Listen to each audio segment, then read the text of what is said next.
விஜய்னா கூட்டம் வருது, கூட்டம் வந்து ஓட்டா மாறுமா அப்படின்ற ஒரு பெரிய கேள்வி திரும்ப திரும்ப எழுந்துகிட்டே இருக்குது இல்லையா? கூட்டம் ஓட்டாக மாறும், அவருக்கு ஆகாதவர்களுக்கு அது வேட்டாகவும் மாறும். திமுகவுக்கு ஏன் 2 ஆண்டுகள் தொடங்கப்பட்ட தாவிக்காவை பார்த்து அப்படி ஒரு பயம் வரும்? அது அவருக்கு வந்து செல்வாக்கு கூட்டம் புலி போத்துகள் மாதிரி வந்து நிக்கிறாங்க, பசியை தாங்கி கொண்டு நிக்கிறாங்க, தாகம் எடுத்த பொழுதும் தண்ணீர் குடிக்காம நிக்கிறாங்க, 7 மணி நேரம் ஒரு இடத்துல நின்றுட்டே இருக்காங்க. இப்படி எனக்கு தெரிஞ்சு ஒரு இளைஞர்களை இதயங்களில் தங்க சிம்மாசனம் போட்டிருக்கிற ஒரு தலைவராக தம்பி விஜய் அவதாரம் எடுத்திருக்கிறார். ஒரே நேரத்தில் ஒரு புதிய கட்சி தொடங்கி இருக்கிறவர், மத்தியில் இருக்கிற அரசையும் எதிர்க்கிறார், மாநில அரசையும் எதிர்க்கிறார். இந்த துணிவும் போர் குணமும் ஏன் கரூர் சம்பவத்துக்கு அப்புறமா வந்து இல்லை அப்படின்றது என்னோட கேள்வி சார். போய் நின்று இருக்கணுங்கிறீங்களா? நிக்க கூடாதுங்கிறாங்க. அவர்களுக்கு வந்து அரசியல்ல கிட்டத்தட்ட எத்தனை வருடங்கள் அனுபவம் இருக்கு? 1986 ரிலீஸ். இத்தனை வருடமா வந்து திராவிட கழக பேச்சாளரா பார்த்த ஒரு நாஞ்சில் சம்பத் அவர்களே இன்னைக்கு நான் வந்து பார்க்கக்கூடிய முகம் என்னவா இருக்கு அப்படின்னா டிவிகேயா இருக்கு. ஆனாலுமே ஏன் வந்து ஓப்பனா வந்து நாங்க வந்து டிவிகே ஆதரிக்கிறேன் அப்படின்ற ஒரு வார்த்தை உங்கள்கிட்ட வந்து வர மாட்டேங்குது? திமுக இப்படி 3 அணி தான் இருக்கும். சீமானெல்லாம் சீன்ல இல்லை. இப்போ அவருக்கு ஓட்டு போட்டால் கடல் போடணும், இல்லைன்னா மலை போடணும், இல்லைன்னா மரம் போடணும், இல்லைன்னா பன்னி போடணும், இல்லைன்னா நாய் போடணும். மனிதர்கள் வாக்களிக்கிற நிலையில சீமான் கட்சி இல்லை. மாவோவை காட்டிலும் மகத்தான வீரன் எங்கள் தம்பி பிரபா. அவன் கூட இருந்து ஆமக்கறி சாப்பிட்டேன்னு அவரை அவமதித்தது மட்டுமல்ல, அவருடைய உடன் பிறந்த அண்ணனுடைய மகனை பீக்காலி பையனு சொன்ன ராஸ்கல் அவன்.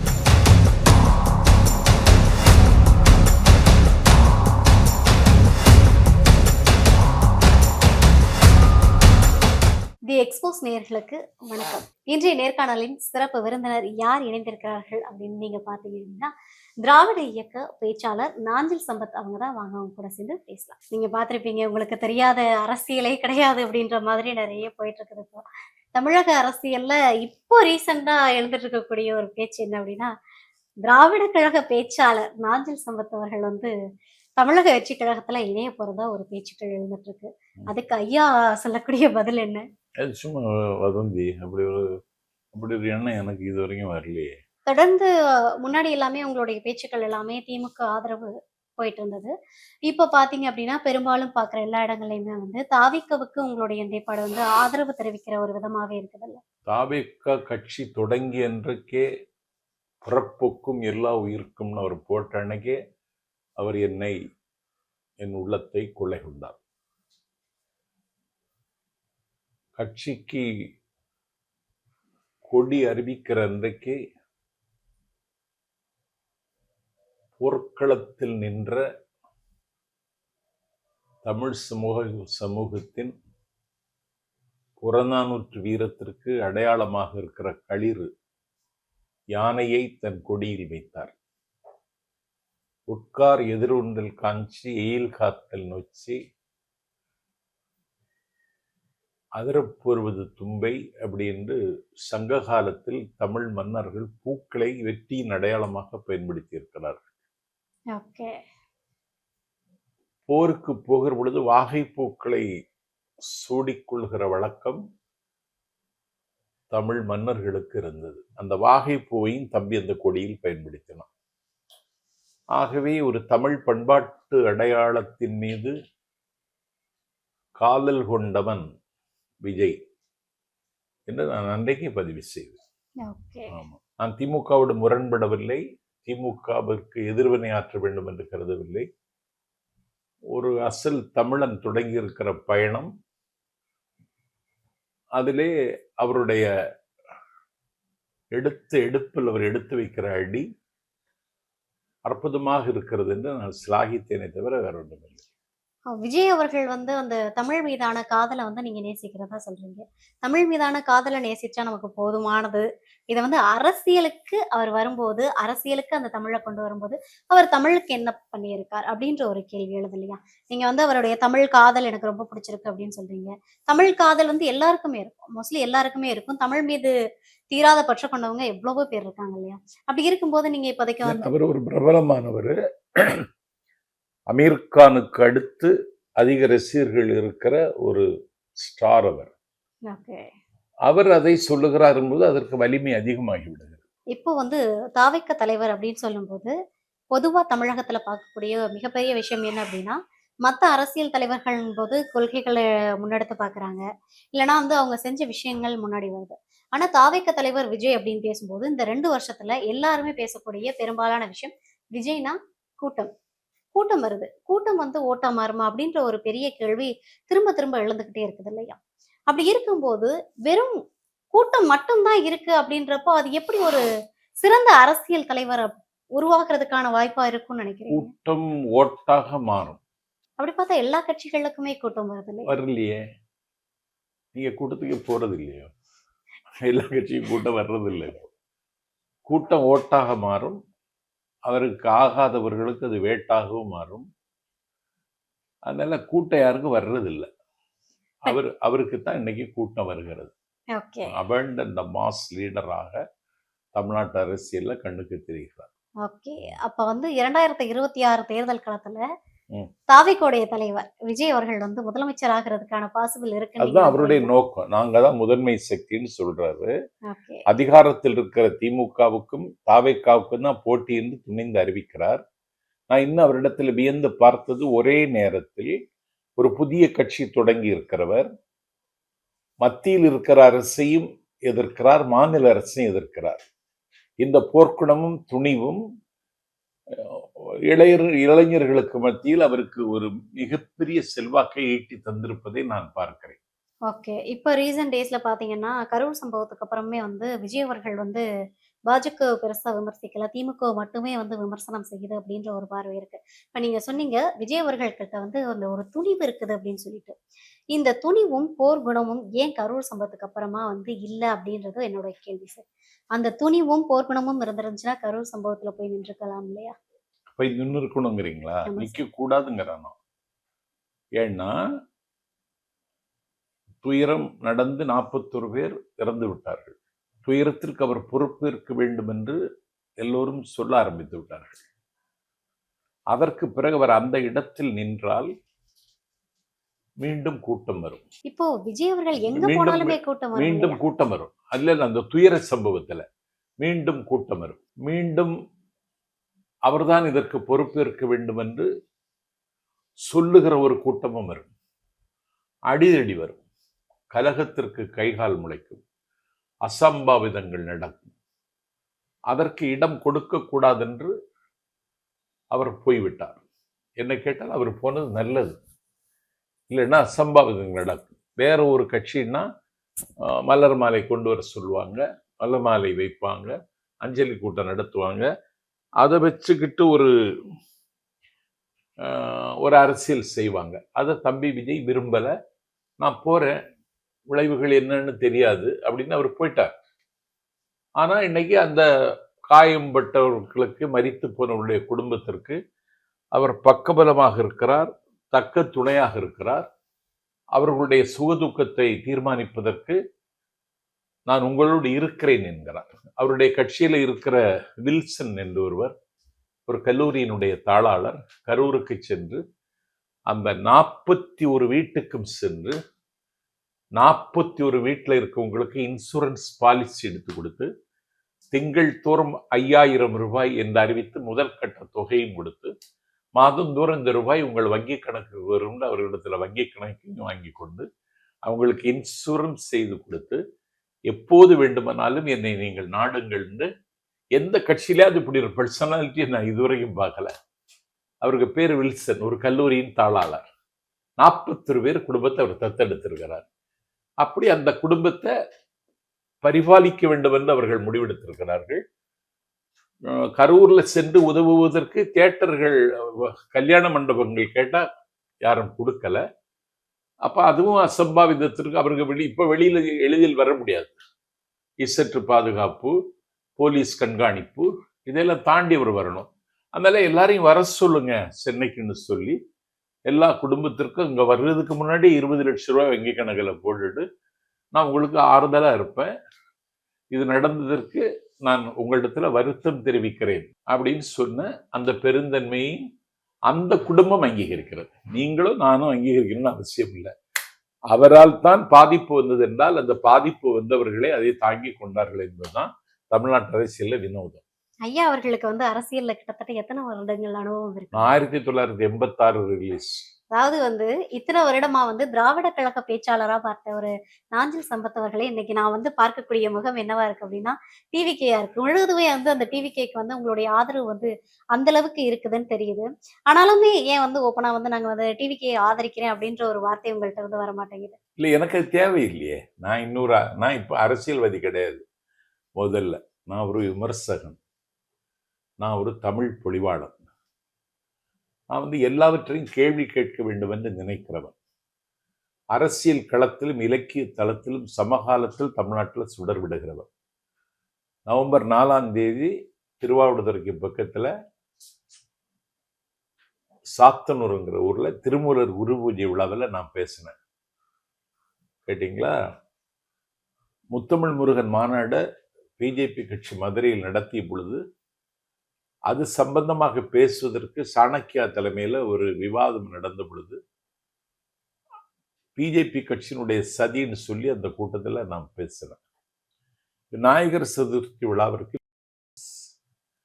ஒரு பட்டிமன்றம் ஏற்பாடு செய்த பொழுது வீட்டில் அன்லிமிட்டட் கண்டிஷன், ஆண்களுக்கா பெண்களுக்கா என்று வந்த பொழுது நான் அன்லிமிட்டட் கண்டிஷன் ஆண்களுக்குன்னு நான் பேசினேன். அதனால என்னுடைய முகம் வந்து அரசியல் முகம் அல்ல, அதையும் தாண்டி எனக்கு ஒரு முகம் இருக்கிறது.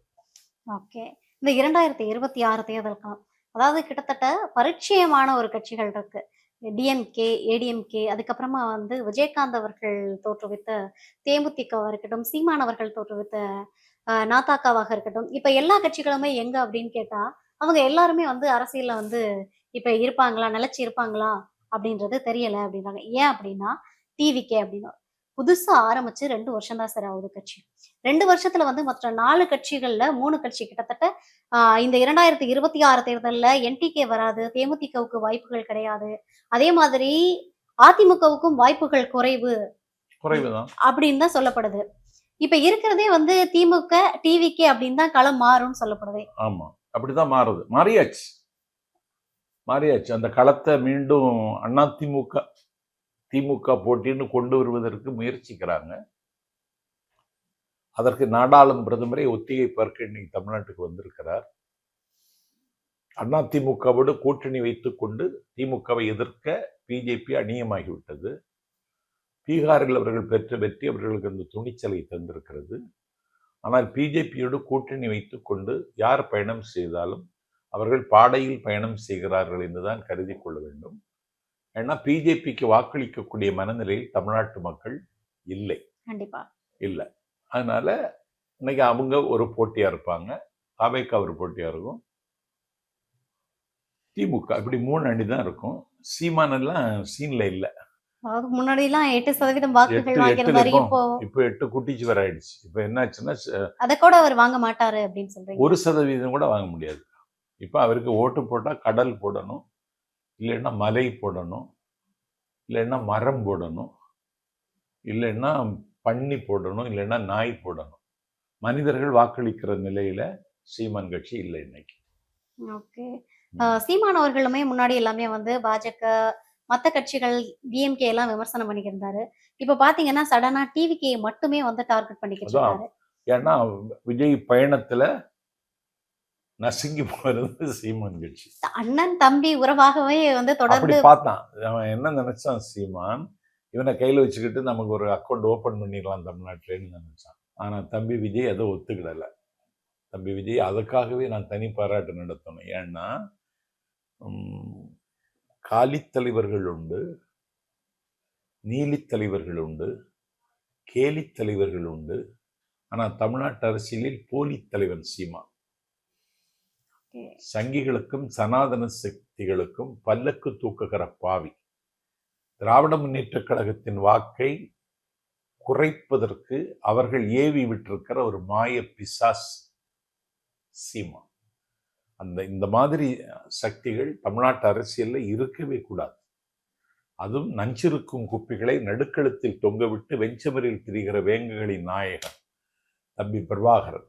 உலக விடுதலை வரலாற்றில் நான் படித்த ஒரு மாணவனாக உங்களுக்கு சொல்லுகிறேன், வெட்டுக்கிளிகள் யானைகளை வீழ்த்தும், சிட்டுக்குருவிகள் வல்லூர்களை வெல்லும் என்று சின்னஞ்சிறிய ஒரு சர்க்கரை கிண்ணம் போன்ற பட்டுப்பூச்சிகளின் பிரதேசம் வியட்நாமில் அமெரிக்க ஏகாதிபத்தியத்தை எதிர்த்து போராடிய ஹோசிமினை காட்டிலும் 6000 மைல்கள் நடந்து சியாங் சேக்கினுடைய சாம்ராஜ்யத்தை சாய்ப்பதற்கு ஒரு 10 லட்சம் மக்களை திரட்டி கொண்டு நடந்த மகத்தான தலைவன் மாவோவை காட்டிலும் மகத்தான வீரன் எங்கள் தம்பி பிரபாகர். அவன் கூட இருந்து ஆமக்கரை சாப்பிட்டேன்னு அவரை அவமதித்தது மட்டுமல்ல, அவருடைய உடன் பிறந்த அண்ணனுடைய மகனை பீக்காலி பையனு சொன்ன ராஸ்கல் அவன் சீமா. அண்ணாவையும் பெரியாரையும் இந்த நாட்டில் அழுக்கு வார்த்தைகளால் அர்ச்சனை செய்தவன் அவன். அண்ணா அடக்கமாகி இருக்கின்ற கலைஞரும் அடக்கமாகி இருக்கிற கடற்கரை திராவிட சுடுகாடு என்று சொன்னவன் அவன். அதனால தமிழ்நாட்டு அரசியலுக்கு அவன் தேவையற்றவன். அவனை காலி செய்திருக்கிறான் என் தம்பி விஜய். அவனுக்கு பாராட்டு. இப்போ திராவிட கழகம் டிவிக்கு அக்செப்ட் பண்ணிக்கல அப்படின்ற ஒரு பார்வை வரும். பண்ண மாட்டாங்க. பெரியாருடைய கொள்கைகளை தான் விஜய் பெரியார் பிறந்த நாளுக்கே பெரியார் திடலுக்கு போன ஒரே தலைவர் தம்பி விஜய் மட்டும்தான். பிறகு ஏன் சார் அக்செப்ட் பண்ணிக்கிற மாட்டேங்க? அது அவங்களுக்கு ஒரு கொள்கை இருக்கு. அவங்க திமுகவை ஆதரிக்கிறார்கள் என்பதை விட திமுகவுக்குத்தான் ஆதரிக்கணும் திராவிடர் கழகம். ஏன்னா திமுக இன்றைக்கு நடத்துகின்ற ஆட்சியில அவர்கள் அறிவிக்கிற சமூக நல திட்டங்கள் எல்லாம் பெரியார் சொன்னதையெல்லாம் நடைமுறைப்படுத்தி ஒரு பெண்குலத்திற்கு பெருமை சேர்க்கிற ஒரு ஆட்சியை நடத்துகிற ஒரு சபிக்கப்பட்ட சமூகத்தை மறுவாழ்வுக்கு கொண்டு வரக்கூடிய நடவடிக்கைகளை தொடர்ந்து மேற்கொள்ளுகிற திமுகவை ஆதரிக்க வேண்டியது தாய்க்கழகத்தினுடைய கடமை. அந்த கடமை ஆசிரியரையா வீரமணி சிறப்பாக செய்கிறார். இப்போ இப்போதைக்கு இந்த 2026 விஜய் அவர்களால முதலமைச்சர் ஆக முடியாது. பட் எதிர்கட்சி ஆகிறதுக்கான வாய்ப்புகள் இருக்கு.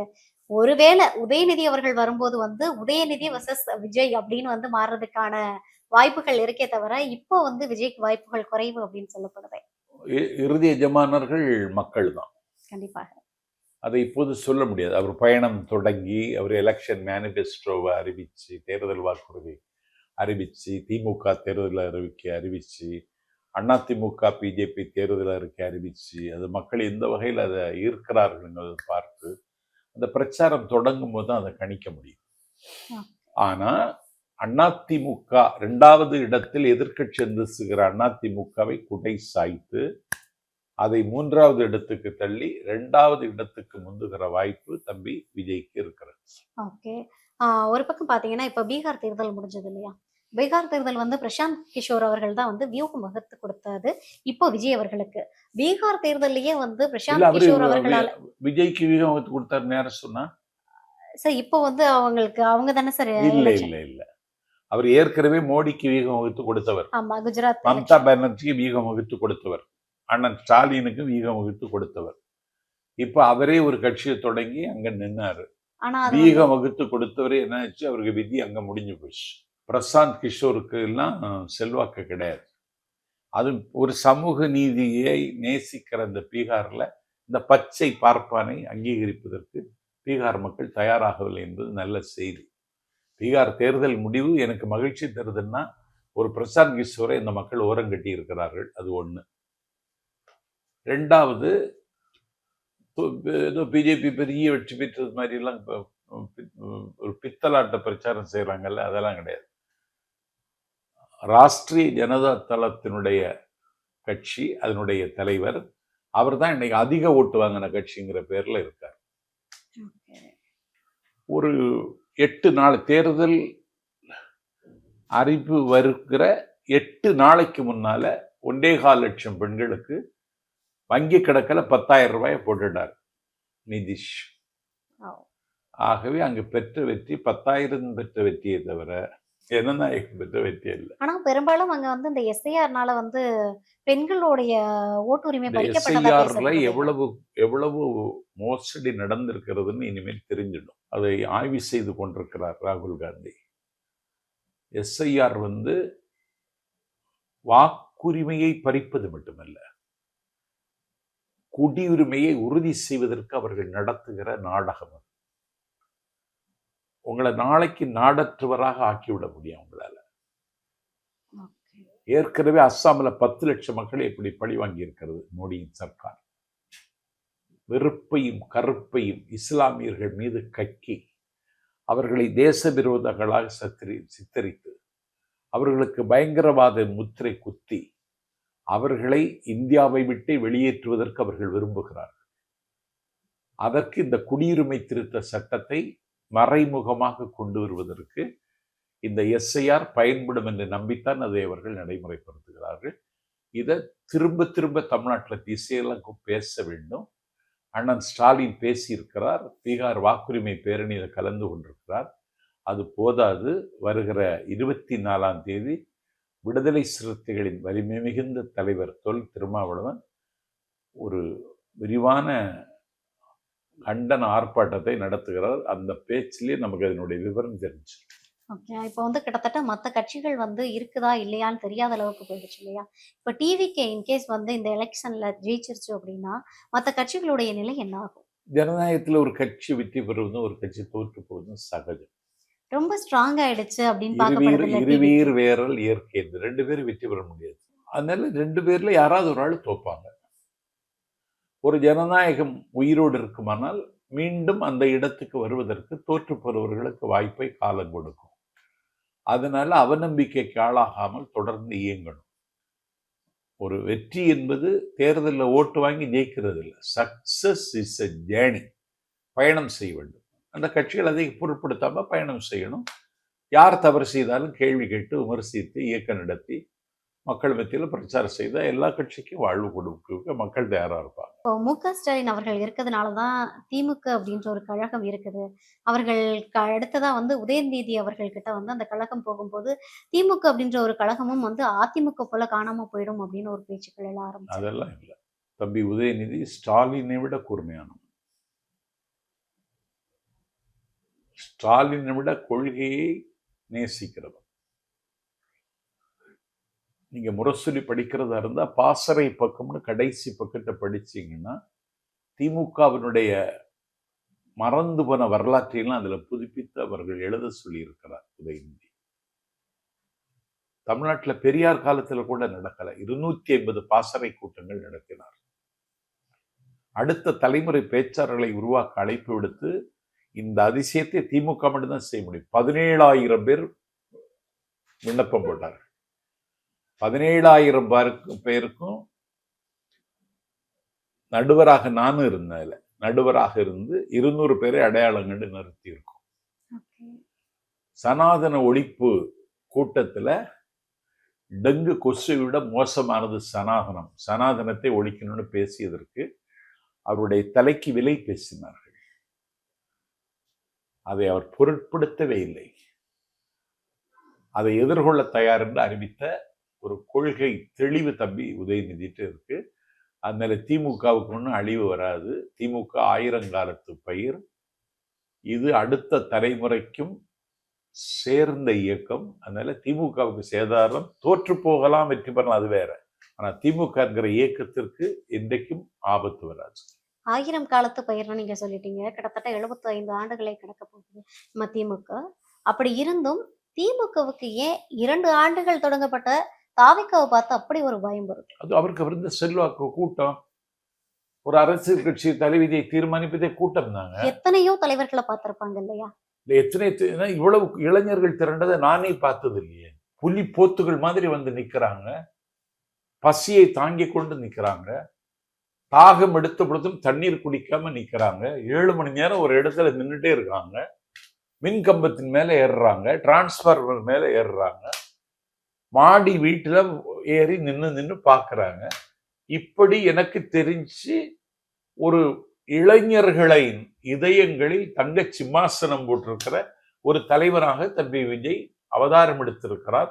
அது தமிழ்நாடு அவருக்கு என்ன இடம் கொடுக்க போறது வர்ற தேர்தலில் தெரிஞ்சு. ஓகே, இப்போ வந்து இது மட்டும் இல்ல, இன்னும் வரும் காலங்கள்ல வந்து நிறைய பரப்புரைகள் மேற்கொள்ள வேண்டியிருக்கும், பொது இடங்கள்ல போய் பேச வேண்டியது இருக்கும். அப்பெல்லாம் வந்து தாவேக தலைவர் விஜய் அவர்கள் வந்து எப்படி கையாள போகிறார்? அது அவங்க ஆள் இருக்காங்களே, இந்த ராஜ்மோகன் ஒரு தம்பி இருக்கார், துணை பொதுச் செயலாளர். இப்போ கரூர் சம்பவம் போல ரமேஷன் ஒரு தம்பி நல்லா பேசுறாரு. ஆனா இந்த எஸ்ஐஆர் கண்டிச்சு நடந்த கூட்டத்தில் 5 பெண்கள் நல்லா அற்புதமா பேசுறாங்க. அதனால ஒரு அதுக்கு பேச்சாளர் தயார் செய்ய முடியும். இல்ல கரூர் சம்பவம் போல இன்னும் வரும் காலங்கள்ல எதுவும் சம்பவம், ஏன்னா விஜய் அவர்கள் போகிற இடமெல்லாமே வந்து கூட்டம் என்பது வந்து தமிழ்நாடு மக்கள் வந்து கண்கூடா பார்த்தாங்க. கரூர் சம்பவம் போல இன்னொரு சம்பவம் நடக்க கூடாது. கண்டிப்பா. அதுல அரசும் காவல்துறையும் தாண்டி தம்பி விஜய்க்கும் இதுல பொறுப்பு இருக்கிறது. ஆகவே அவருடைய பயணத்தை சரியாக திட்டமிட்டு அந்த பயணத்தில் யாருக்கும் ஆபத்து வராமல் அவர் அந்த மக்களுக்கு இமையாக இருக்க வேண்டுமே தவிர சுமையாக மாறிவிடக்கூடாது என்பதில் தம்பி விஜய் எச்சரிக்கையாக இருக்க வேண்டும் என்பது என்னுடைய வேண்டுகோள்.